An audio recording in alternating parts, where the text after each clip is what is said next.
2 of my tutorial on the spinning basics.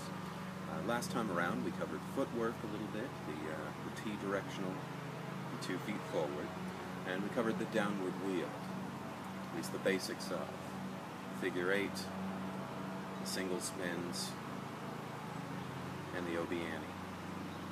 This time I wanted to talk about upward wield a little bit. Upward wield gets a little bit trickier. The momentum is not there the same as it is in downward wield. Specifically with the obiani, you have to use a lot more force to manipulate it into that third beat.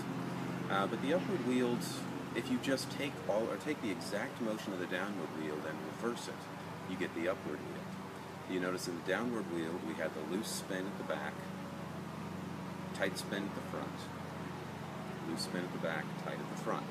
Alright, when we reverse that, we get the tight spin at the front, loose spin at the back still, and you'll notice that the motion that we're doing is kind of like slicing in an upward direction with this hand, and kind of like slice, and then kind of like almost an upward golf swing sort of thing with the back hand.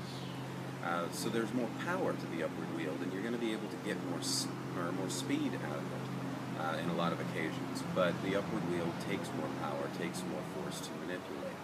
So we've got the upward figure 8 like that, composed of the front upward spin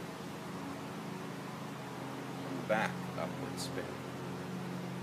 Right, so basic upward wheel. And again, if you need to start with the motions large, you can do that. And then you tighten it up, move it towards the wrist, just like before. Now the tricky one here, and I've got a video just on this if you want more information on it, but the tricky part is when we try to add that third beat in. If you notice that the obiani spin and the downward look like this. We were moving the saber behind the back. So it was a loose beat, a tight beat, pull forward. Okay, so with the backwards version of that, with the upwards, we're going to have to be pushing the blade back behind us. Okay, so that's where the obiani comes out here. It's going to be going back in the downward wield. Like that. So if we have the motion be very large, it looks like this. Notice there's the loose beat, hands tight, moving it around into the loose beat again.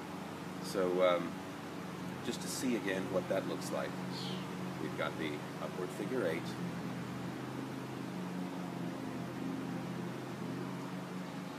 and then we've got the upward obiani. Now, some of the things about the obiani, it's very easy with this thing to hit yourself in the back of the leg during that follow-through, so you have to sort of consciously keep the blade out behind you and away from the back of your leg.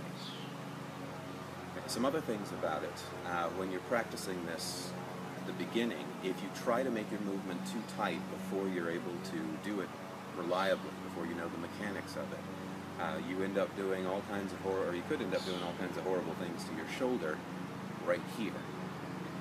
So keep it slow, keep it simple. Start with the big motions. Upward.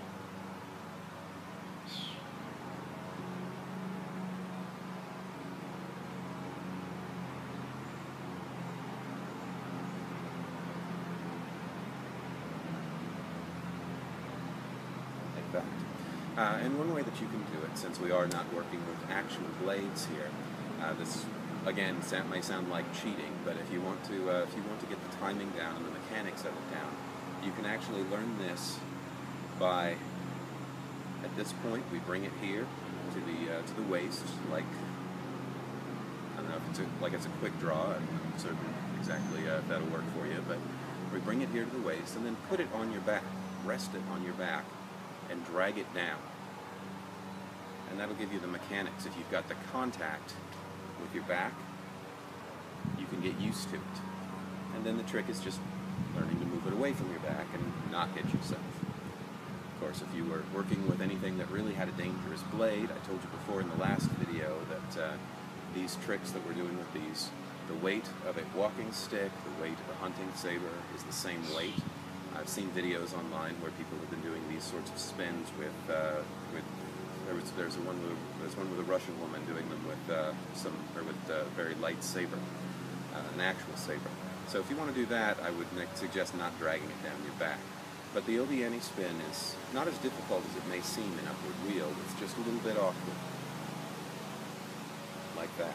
And again, if you get good at the mechanics, the large version, you can start minimizing it. A little bit of work with the elbow here, but minimizing it, not nearly the same sort of large motion.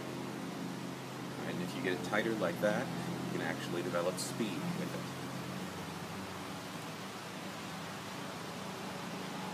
And sometimes you can get some momentum by putting in an extra large motion just to build up speed, because again, it takes a lot of force to do the upward wield. So now we've got the downward wield basics and the upward wield basics. Next few videos, we'll get into some of the intermediate steps, which is going to be combining those together. How do we get from one side of the body to the other side of the body, from one hand to the other hand, and then we'll start adding beats into the basics to sort of see what that looks like and how it works together. So until next time, I'll see you on the forums. Hopefully this helped.